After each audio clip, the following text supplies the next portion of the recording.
To say this is unacceptable is an understatement. The haka, a ceremonial war dance many know from the All Blacks rugby team, is an iconic ritual of the indigenous Polynesian people of New Zealand.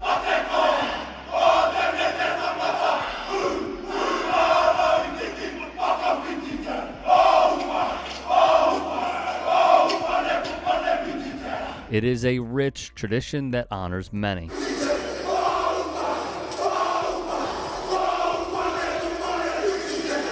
The horrific terror attack that unfolded in New Zealand overnight. At least 49 people were killed and dozens wounded during services. They were in prayer. The mosques are just 3 miles apart. The gunman who wrote of white nationalism was armed with at least 2 semi-automatic weapons and 2 rifles. After the massacre in New Zealand, with mosques being attacked by a white supremacist, many videos popped up showing New Zealanders performing the haka around the world to honor those that lost their lives in the tragedy.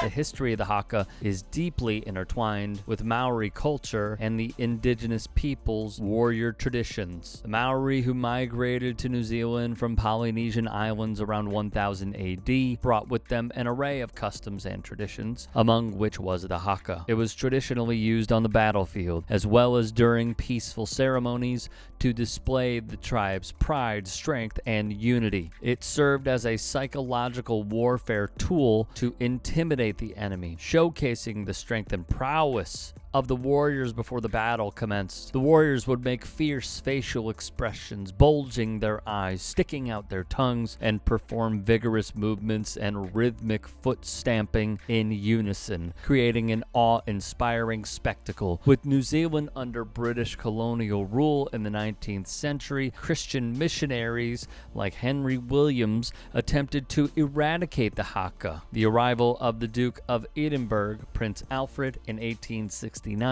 brought an end to that campaign. Apenas llevamos unos días inaugurado Nueva Zelanda y aún tenemos mucho que aprender sobre su cultura. After mocking the haka, Spain's captain, Ivan Andres, admitted the team failed and vowed to do better. In sports, it goes as far back as 1888. The very first New Zealand representative rugby team performed it during a tour of Britain and Australia. However, the list of those who have disrespected the tradition is sadly vast and lengthy. In 2019, South Africans sang loudly over the All Blacks' haka in their opener of the Rugby World Cup. In November of 2022, England fans also drowned out the haka by singing over it. Same goes for supporters of Ireland in November of 2021.